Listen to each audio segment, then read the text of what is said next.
Assalamualaikum warahmatullahi wabarakatuh. Selamat pagi, siang, sore, malam semuanya. Kembali lagi di channel ini. Izinkan saya menyampaikan pengetahuan yang saya tahu. Saya juga berharap semoga video ini bisa menjadi referensi yang mudah bagi teman-teman semua. Kali ini kita akan coba membahas tentang desain ventilasi efektif untuk rumah kecil. Mengapa ventilasi penting untuk rumah kecil? Ini rumah kecil punya tantangan yang unik karena ruangannya terbatas, panas, kelembapan, dan polusi dalam ruangan bisa mempercepat menumpuk. Ventilasi yang baik adalah kunci untuk memastikan rumah tetap sehat dan nyaman. Ini kenapa? Karena pada rumah yang kecil luasnya terbatas, udara cepat panas dan lembab, kemudian meningkatkan risiko penumpukan karbon dioksida dan polusi, kemudian kenyamanan suhu termal mudah terganggu, dan ventilasi yang tepat dapat meningkatkan kualitas yang lebih baik. Kemudian untuk prinsip dasar ventilasi adalah ventilasi bukan hanya soal membuat angin masuk, tapi juga memastikan udara kotor keluar dan alirannya tidak terhambat di dalam rumah. Prinsip utama ventilasi yang pertama adalah udara masuk. Ini bisa dari luar melalui jendela, ventilasi dinding atau celah atap. Kemudian udara keluar melalui saluang buang, lubang asap atau exhaust. Ini yang ketiga, sirkulasi, aliran udara tidak terhambat. Menurut data WHO merekomendasikan minimal 0,35 pergantian udara per jam untuk hunian. Berikut tantangan di rumah kecil. Untuk mendesain rumah kecil harus cermat. Salah penempatan jendela atau perabot bisa membuat udara tidak lancar atau terjebak. Untuk itu perlu diperhatikan luas bukaan yang terbatas, dan juga penempatan furnitur ini juga dapat menghambat aliran udara. Kemudian arah angin tidak selalu sesuai orientasi atau arah rumah menghadap. Kemudian keterbatasan biaya untuk sistem mekanik atau pemasangan elektrikal untuk menambah aliran udara. Kemudian untuk ventilasi alami untuk rumah kecil ini bisa secara umum dibagi menjadi dua. Yang pertama adalah cross ventilasi atau ventilasi silang. Ini adalah bukaan atau sisi jendela di sisi berlawanan. Ini dapat memanfaatkan arah angin yang dominan, mungkin dari sisi kiri ke sisi kanan.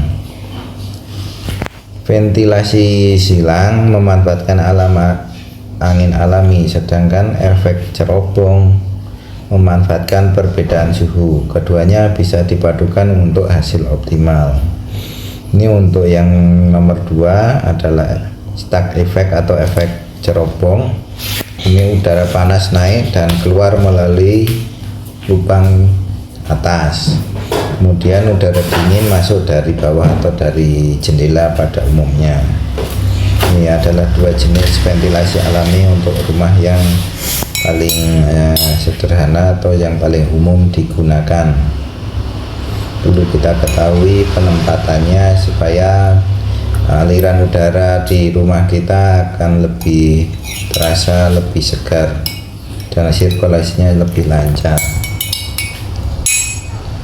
Ini adalah strategi penempatan bukaan ventilasi. Bukaan yang cukup besar dan terletak pada posisi strategis bisa membuat rumah kecil terasa lega dan lebih sejuk. Ini dapat diperhatikan. Yang pertama adalah jendela minimal 20% dari luas lantai. Jadi perlu dipertimbangkan berapa luas ruangan kita, maka 20%-nya adalah luas untuk jendela atau bukaan ventilasi. Ini dapat disesuaikan dengan posisi diagonal atau berlawanan. yang tadi cross.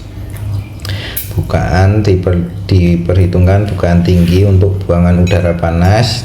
Jika bisa membuat buangan udara panas di sisi atas, di sisi atap lebih baik. Kemudian bisa menggunakan vent block atau jalur jalusi untuk sirkulasi saat pintu tertutup. Ini semacam loster udara.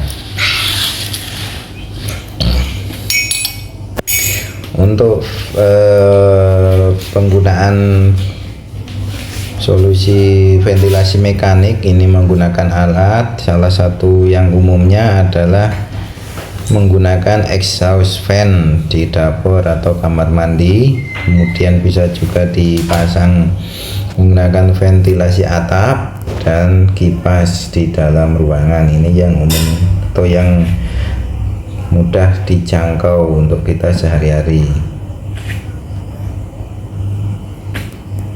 Kemudian untuk optimasi rumah kecil, tidak semua solusi ventilasi ini harus mahal. Perubahan kecil pada layout dan interior bisa sangat pengaruh. Ini tips-tips beberapa untuk rumah kita yang terbatas luasnya. Yang pertama adalah meminimalkan sekat permanen supaya aliran udara bisa lebih bebas. Kemudian gunakan perabot yang rendah dan ringan, jangan terlalu tinggi yang dapat menghalangi aliran udara. Kemudian penggunaan cat terang dapat mengurangi efek panas berlebih dan dapat menggunakan variasi tanaman indoor sebagai penyaring udara. Untuk contoh studi kasus dari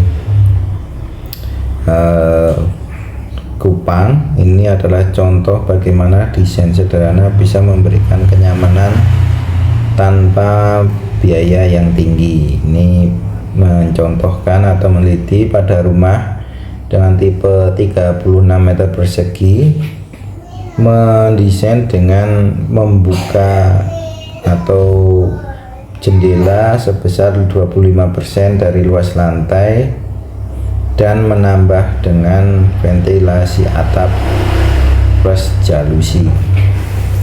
Kemudian juga ditempatkan penempatan pintu sejajar arah angin. Dari kita tahu dari mana arah angin itu berasal, maka pintu itu juga ditempatkan atau jendela ditempatkan di arah sejajar dengan arah angin. Hasilnya suhu ruangan di situ lebih rendah, turun 2 sampai 3 derajat Celcius dan kelembaban stabil. Ini sangat menarik untuk kita bagi yang mempunyai rumah dengan keterbatasan luasan seperti tipe 36. Perlu kita perhatikan, tidak asal-asalan dalam membuat ukuran jendela, atap, ventilasi atap atau roster udara. Juga diperhatikan penempatan pintu dan jendela adalah sejajar kalau bisa dengan arah angin, tidak menyamping.